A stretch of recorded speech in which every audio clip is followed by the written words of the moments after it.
Hello fellow YouTubers, in this video I'm going to be reviewing the Transcend DrivePro 100 and I'll be comparing it to the Transcend DrivePro 200. Now here I'm going to show you the physical aspects of the devices. I'm going to be talking about the menus of the both devices to show you how the menus look like. Then we're going to jump to the video samples, so I will show you some footage samples in terms of the video and audio.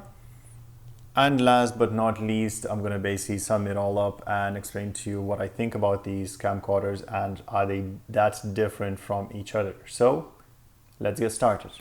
Okay, so first, what's included in the packaging? Well, obviously two dash cams. We have each of them with a 16GB Transcend SD cards. We have here power cable for both of them, so continuous power from the 12-volt in-car socket, and both of them have these red LEDs just to show you that the power is flowing. And we have S-video for this camera, so basically what you can do is you can connect that cam to the TV and view your footage that way. You obviously have a Wi-Fi there as well, just in case. This model doesn't have either of these features, but it's not really essential. Both devices, now you don't see one thing here, is the windscreen mount, because they both mounted on my vehicle at the moment, and both of them uses these 3M pads, so they're pretty much permanent on your windscreen once mounted. However, in both cases you can get actual suction mounts, and that's easily removable from the windscreen, so that's not a problem at all. Also, you have quick start guide in both cases. And in both cases, you have them in number of European, Asian, and whatnot languages. So good few languages there. You have your warranty cards, and obviously some information here. So in terms of advertisement, what else Transcend does. And they do quite a bit of stuff. You can have a look on their website for more of that. So they've been on the market for quite a while, and they produced these two beautiful car dash cams. This particular dash cam, at least in UK, is #1 bestseller for the last probably half year or so, and it's been on the market for about a year. This is a new addition to their lineup, and it has some features that are not really missing from this camera, but easily accessible. And it's slightly lighter, and it has a little built-in battery that helps to cope with power loss or anything like that in the vehicle. Now it's only up to 30 seconds, but it is there.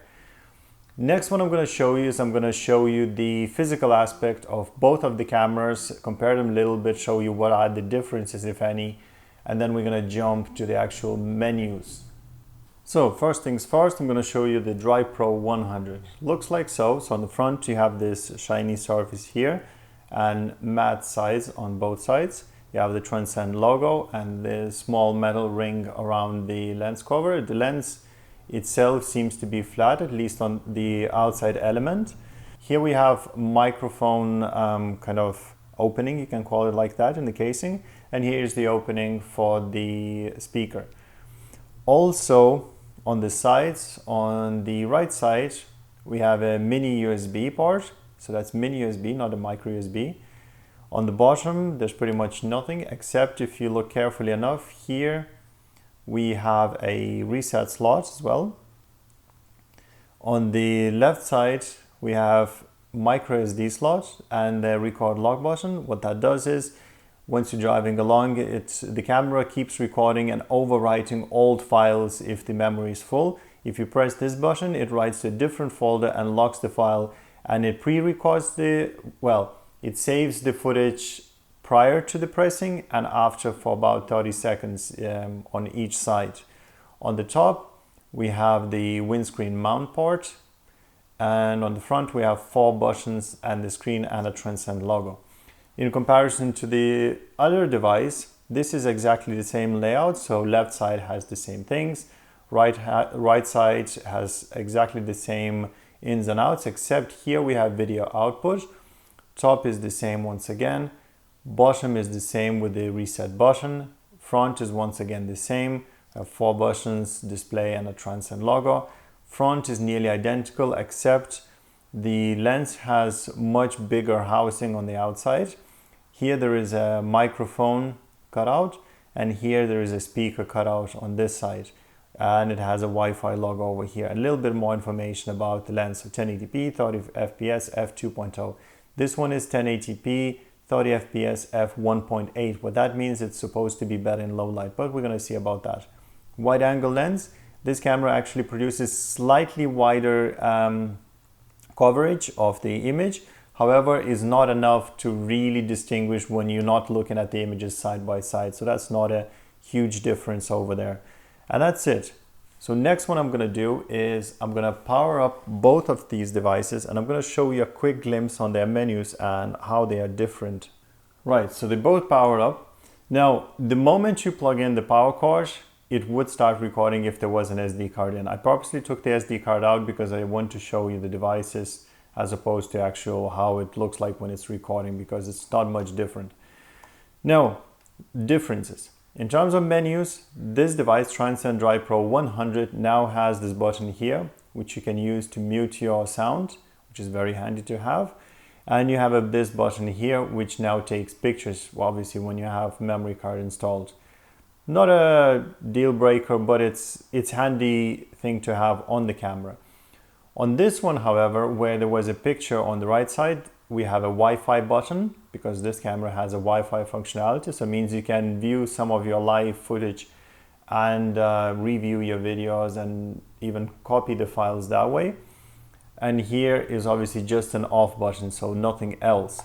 Now, one thing to note, there's one difference in both menus. So if you want to see more about the menus, have a look at my review of this device here. But I'm going to just go quickly through the menus just to show you that they're exactly identical, except for this feature over here. So this camera has power off delay, so it means because it has a built-in battery, it can actually keep recording up to 30 seconds when you switch off the power or power off the vehicle basically. While this one has a video output, so once you selecting video out, it would automatically go and transmit the video through video out via the supplied cable. So obviously this device doesn't have, because it doesn't have video output. In terms of information, I'm going to show you. So version 121 for the DrivePro 200 and version 103 for the DrivePro 100. That's it. That's the menu overview. Once again, guys, if you want to see more, have a look on my channel and you will find DrivePro review. As you see, if I'm unplugging this device, it still keeps recording for up to 10 seconds or 30 seconds, depending on what you chose on the menu. And if you power off this one, it's completely off. Now, the way I was using the power on these devices is I've used this USB power from Anker. This is power bank, and this is also reviewed on my channel. That's a really nice battery bank, basically, in case you're on the move or in case you want to do reviews like that in-house as opposed to sitting in the vehicle. So next, what I'm going to do is I'm going to show you some footage, and then I'm going to do a conclusion. We're going to talk about the footage, and I'm going to show you some tips and tricks.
So now that you've seen the footage, I'm going to talk to you about the daylight and night performance. I'm going to explain to you what are the differences.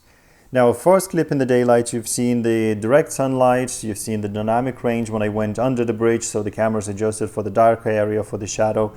Then I went out and it showed again bright sunlight and the camera's automatically adjusted.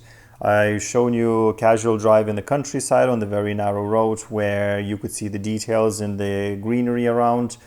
And last shot was about the dynamic range. So once again, going under the bridge, but in this case, I'm heading kind of away, looking away from the sun, so it wouldn't be direct sunlight. In relation to nighttime, I showed you the driving in the well lit up streets. Once again, I used the same bridge for dynamic range because at nighttime it's actually lit up for under bridge and it's different in terms of the exposure, so the camera's automatically adjusted there. And last but not least, I showed you the countryside road where there was basically no street lights, and I used only high beam and the driving lights to show you what's the difference between these two cameras. And one thing you probably have noticed straight away, that the DrivePro 100 has a slight blue hue on the images during daylight and at night. However, it seems like at night the slight blue hue seems to produce better image in terms of the brightness when you output directly from the camera as opposed to DrivePro 200. And that's what I want to talk to you about a little bit. But before I do, I wanted to show you the sound samples from both of these cameras before editing. So first DrivePro 100 and next DrivePro 200. As you see, there's a huge difference in terms of volume. However, now what I'm going to do is I'm going to increase the volume for both of these cameras in post-production. I'm going to show you exactly what they seem like side by side. So DrivePro 100 first and now DrivePro 200. So now that the audio is actually increased, as you see, there's not much difference. So that's one thing. Another thing, the video. Remember I showed you the clip at nighttime in no street lighting at all, in quite dark area. And you could see that the DrivePro 100 seems to have a bit better production of the image in terms of brightness. However, now what I'm going to do is I'm going to show you the before post-production. And now I'm going to increase the brightness of the DrivePro 200 and the DrivePro 100 just to see how much of a detail there is in the dark areas. And once again, as you see, it's nearly identical. So in terms of the details, both cameras produce the same image. And in terms of the sound quality, both cameras are the same. It's just that when you take the image and listen to the audio from both cameras, this seems to be better. However, once you actually equalize them in post-production, they are the same. Next, I just want to talk to you a little bit about these both cameras and tell you what I liked or disliked. Now, when I was reviewing this camera, I disliked this front big thing here and the shiny ring around. This does look like a more expensive model, and that's not a huge benefit because once it's in the vehicle, if you're leaving it overnight, it's going to be attracting attention, unwanted attention, and you don't want that. Now this one is a bit better. However, I don't really like that the ring around the lens is still shiny and that you have a shiny surface here on the front. It's still noticeable. It's slightly smaller, but not by much. One thing that was nice is the mute button over here. Now, although it lacks the Wi-Fi and the S-video out, none of these features are really essential for most of us guys. So it's not a deal breaker if you don't have it, especially since this camera is supposed to go for less in the shops than this one. So in terms of the image quality, you have the same, audio quality the same, looks nearly the same. There's not a big difference unless you really want the Wi-Fi, you want a nicer looking maybe device, and you want this warmer colors without doing any post-production. This camera produced nice image, but somewhat that blue hue didn't really produce very nice and warm images. But at the same time, guys, for what they are used for, they're identical. Except for obviously this one that has now included battery that can last up to 30 seconds even when the power in your vehicle is off. So Little nice features like that makes them slightly different cameras, but not enough to really distinguish and say that, you know, I would recommend you this over that or vice versa. They're nearly identical. And depending on what you pay for them, you can get upper hand on one or another. So it all depends on the pricing that's going to be on the market. Now this camera has been there only for a week or so, so I'm not sure what's the pricing in the different regions. So guys, let me know in the comment section down below. Any questions or comments, leave them in the comment section. If you like the video, click the like button and subscribe. Thanks guys for watching. Have a nice day.